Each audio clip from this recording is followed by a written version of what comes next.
Johan bagi hadiah bagi acara 100 meter perempuan 11. Tempat ketiga dimenangi oleh Nur Dayat Rukun Ketas, dimenangi oleh Nur Izara Lamia binti Nur Azam SKRK Tilasa.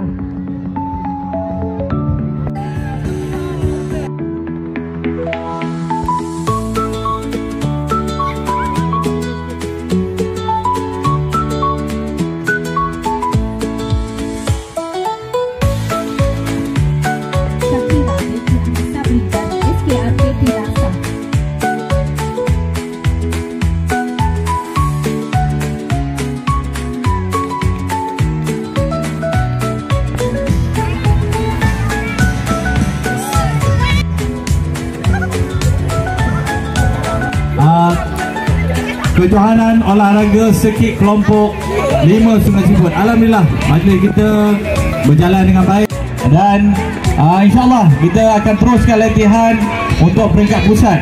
Apapun saya mengucapkan terima kasih kepada semua ahli pengelola, ya, guru-guru pengelola. Saya seronoklah, ya, yang usahanya dengan PK dan guru-guru kerana dapat bekerjasama untuk kita menjayakan kejohanan olahraga kita pada tahun ini. Itu saja, ya, tak perlu sebab kita dah lewat asar dah. Dan saya akhiri dengan wabillahi taufiq wa hidayah. Assalamualaikum warahmatullahi wabarakatuh. Hip hip hip hip hip hip.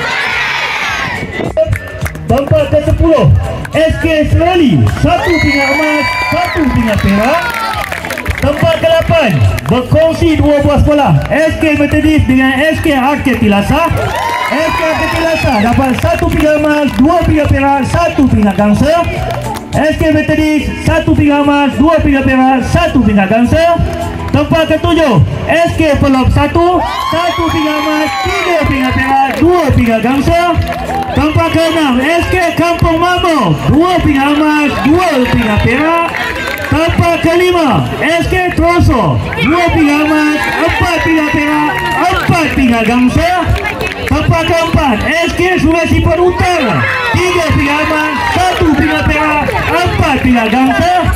Tempat ke-3 minta maaf pengerusi SK Lasa 3 pingat emas 2 pingat perak 3 pingat gangsa. Hanya ada 2 sekolah sahaja lagi antara SK Temi dan SK Jalong. Hanya dibezakan dengan pingat perak sahaja. Pingat emas sama 5 pingat emas. Johan 4 pingat perak. Naik Johan 1 pingat perak. Gangsa Johan 4 dan Johan 3. Persainan sikit. Dan saya akan sebut yang Johan, ya. Johan bagi kejohanan olahraga sekit 25 Sungai Siput SK Temi.